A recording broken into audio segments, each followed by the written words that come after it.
It's frustrating, isn't it? When you sit at the keyboard trying to play a song you've heard 100 times and somehow your hands just don't know what to do. You hit a few notes, maybe even guess a chord or two, but it never sounds right. And deep down you are wondering, why is this so hard? The truth is, it's not that you are not talented. It's not that you are not musical. You just haven't been shown how to actually listen like a musician and how to trust your ears even more than your eyes. Playing by ear isn't a gift only a few people are born with. It is a skill that can be learned. Playing by ear isn't just about talent or how long you have been practicing. It's really about how you listen. The truth is, 99% of people learn piano backwards. They are taught to memorize, copy, follow. So when it is time to actually play a song by ear, they struggle. They feel like they are back to square one. They just don't know where to start, what note to hit, or how to trust what they hear. But what changed everything for me was learning a few simple steps. Nothing complicated, just real skills that actually train your ear to connect with your hands. And today, I'm going to walk you through it all, step by step. So let's start. This first step is where it really starts, but most beginners skip it completely, and that's why they struggle to play a song by ear. If you miss this, trust me, the rest of your journey will feel like a struggle. Step 1. Start training your ears and not your fingers. Before your fingers can ever play a song, your ears have to hear it first. Not just hear the song, but what's actually happening inside the song. So here's how you start. Sit at your keyboard, close your eyes, and just play 2 random notes. That's it.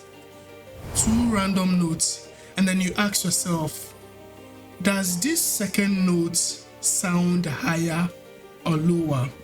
So for instance, I can play my first note with my eyes closed, right? Then I play another note randomly. Now listen very carefully. This second note, this is the first note, and this second note, does it sound high or low? Or I can take another random note, this note, and another note, let's say this. This second note, does the second note sound lower or higher? You know, it sounds simple, right? But this tiny question is actually the foundation of everything. That's how your brain starts learning to feel direction. Now here's the cool part. What's that movement between notes called? It's called a music interval.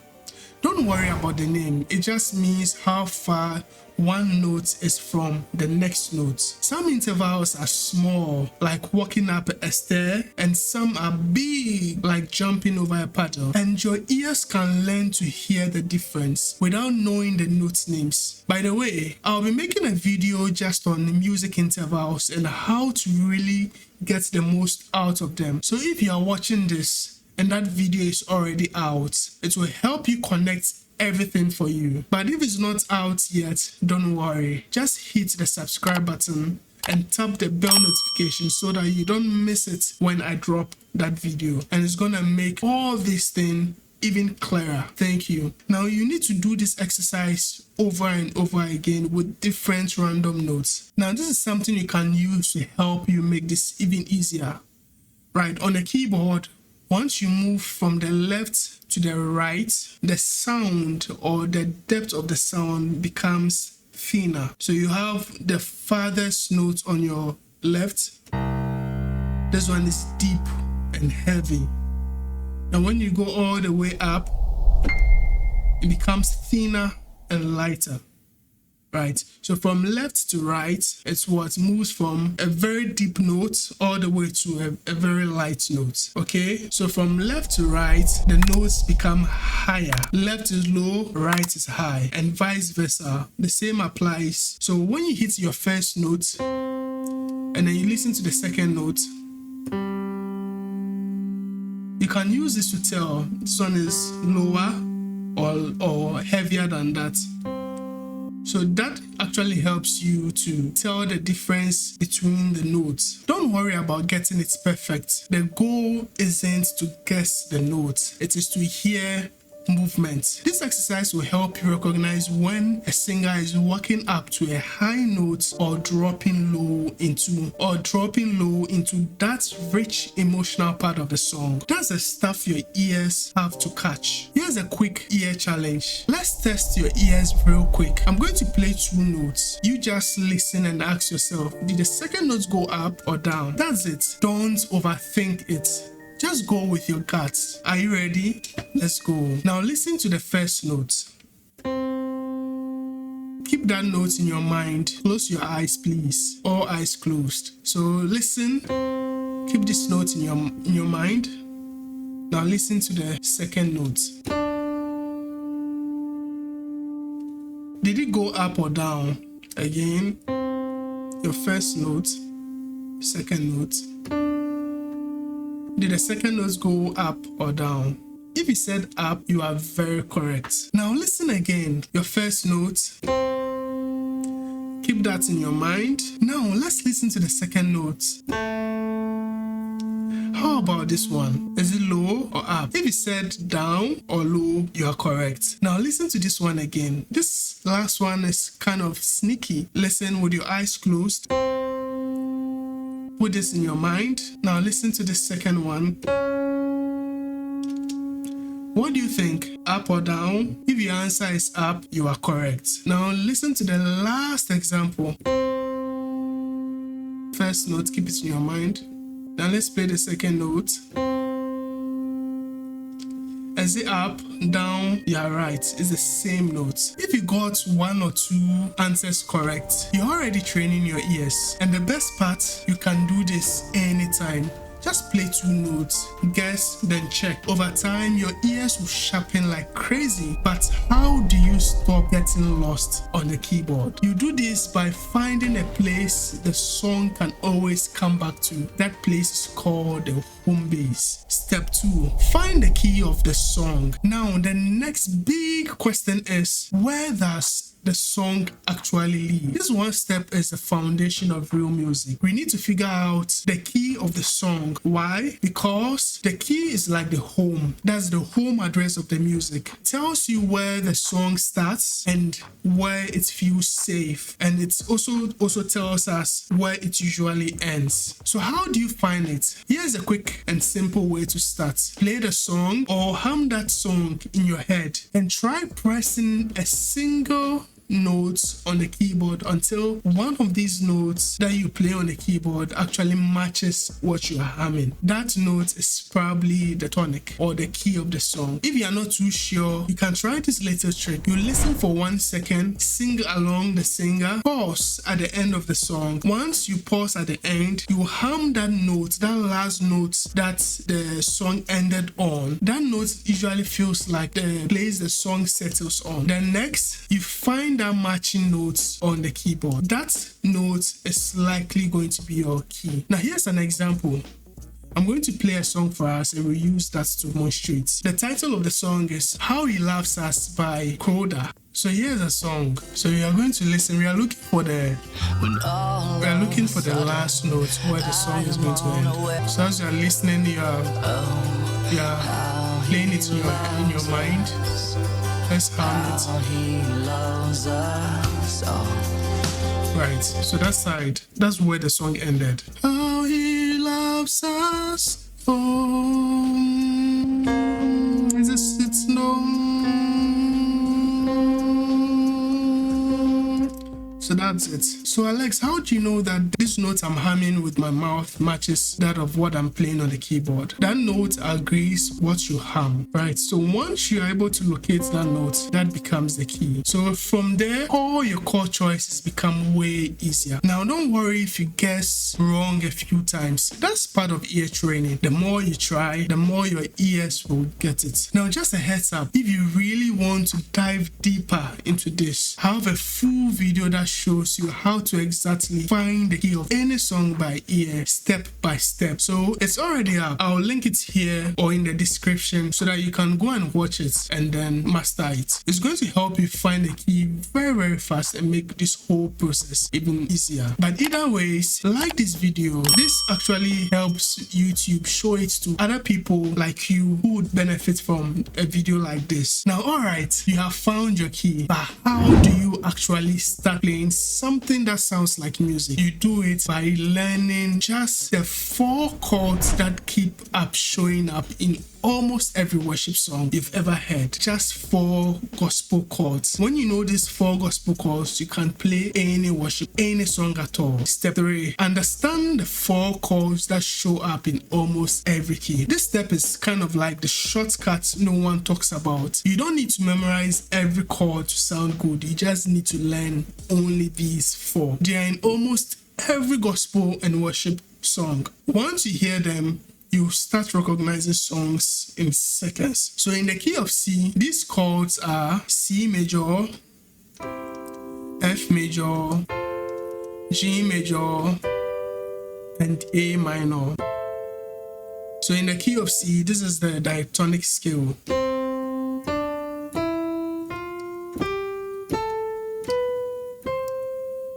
Using the number system, this is your 1, Do, your 2, your 3, your 4, your 5, 6, 7, and 1. So the 4 chords can also be referred to using the number system as your 1, your 4, your 5, and your 6. Now, when you use the number system, you can use this to actually score the chord in all the other keys. Now, what I want you to do is to practice playing these 4 chords with your left hand, one at a time. Don't rush, just hold each note and listen. Left hand. You can use a pattern. Just hold each one and listen. This is your 1. You can add some pattern to it like this. Then move to the next chord. Now here's a quick tip. In order to make these movements easier, you can apply this something we call the inversion. The inversion simply refers to another way of playing the same chord on the keyboard. So if you have C, you can move this upwards here to give you another pattern. You can move this here. Everything right. So let's continue. Your C, your 1. We can choose, let's go to the 6. Have you seen this? This is our 6th chord. This is it. But I move this upward here. Isn't that interesting? Then our 4 chord, we'll just move this up here. You see. Then our 5 chord. Right. Now here's where things get interesting. That pattern you are hearing, that is called chord progression. It's just the order that chords are played on the keyboard. Think of it like putting chords into a sentence. The chords are the words, the order is a grammar. And when you put them in the right pattern, the music finally makes sense. Majority of songs, about 99% of songs, don't just use random chords. They follow a progression that repeats and builds upon. So if you can recognize one, you can play along without even knowing the whole song. So if we decide to play this chord like we played before, we get one of the most popular chord progressions in contemporary music.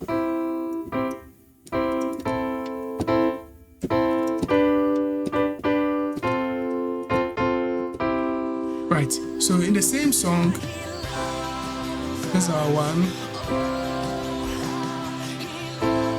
These are 6, then our 5, then 4. That's all. Then it repeats again.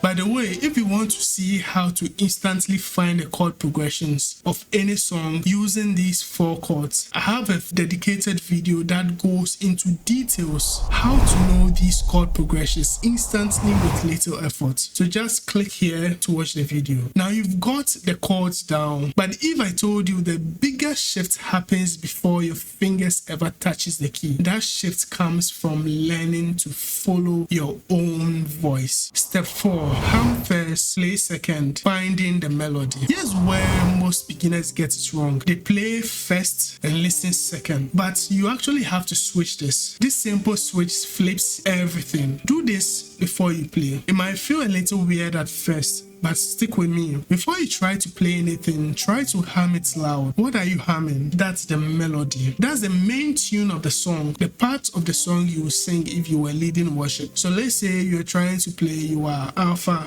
and Omega in the key of C. You start by humming that part.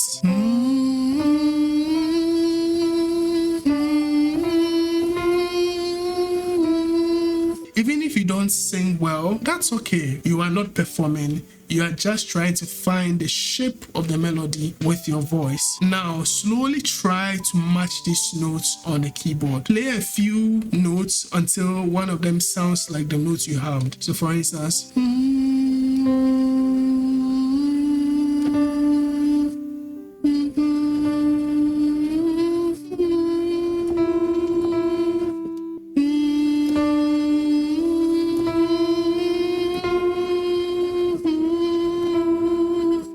from there, you follow the same process again and again. You see, you keep asking yourself, that next note, is it lower? Is it the same? Is it a big jump or a small step? Don't worry about the note names or music theory. You are trying to build a natural connection between your ear and your voice and also your fingers. Now here's something that will help you even faster. Intervals. That's just the spaces between 2 notes. You can train your ear to hear that space. Once your ears is trained that way, it gives you some shortcuts. So for example,